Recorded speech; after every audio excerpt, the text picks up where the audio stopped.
भारत को मुंह तोड़ जवाब। वज़ीर-ए-आज़म शहबाज शरीफ का आज यौम तशक्कुर मनाने का ऐलान। कौम से खिताब में कहा कि हमने दुश्मन के साथ वही किया जो एक बावकार कौम को ज़ेब देता है। पाकिस्तान के शाहीनों ने चंद ही घंटों में भारतीय फौज की तोपों को ऐसा खामोश किया जिसे तारीख हमेशा याद रखेगी। जंगबंदी की तजवीज़ का मुझ पर जवाब दिया। बोल न्यूज़ ने सीज़फायर की खबर सबसे पहले ब्रेक करके खबरों की दौड़ में सबको पीछे छोड़ दिया। सीनियर तज्ज़ियाकार एहतशामुल हक ने 4:53 पर बोल न्यूज़ से गुफ्तगू करते हुए सीज़फायर की खबर ब्रेक की। अमरीकी सदर ट्रंप ने 5:03 पर ट्वीट करके तस्दीक कर दी।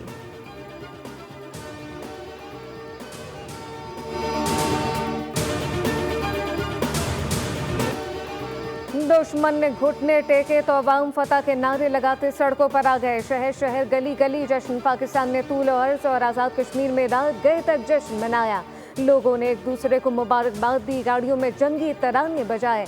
मिठाइयाँ तकसीम की गईं। सियालकोट के शहरियों ने बॉर्डर से आने वाले पाक फौज के टैंकों और एहलकारों पर फूलों की पत्तियाँ निछावर की। फूलों के हार पहनाए फौजियों को बुके दिए गए। लाहौरियों का जज्बा भी दीप ने पाक फौज को जबरदस्त खिराज तस्लीम। पुरजोश शहरियों ने कोर हेडक्वार्टर के बाहर तैनात फौजियों पर गुलपाशी की। इस्लामाबाद में जश्न का समा।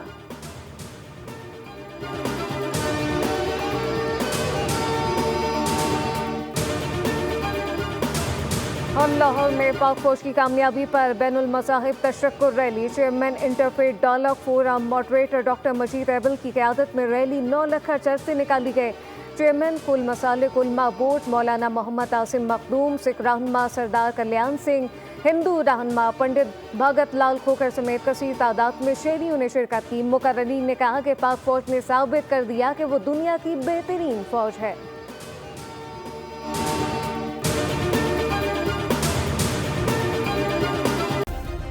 सब्सक्राइब करें और बेल दबाएं ताकि कोई खबर रह न जाए।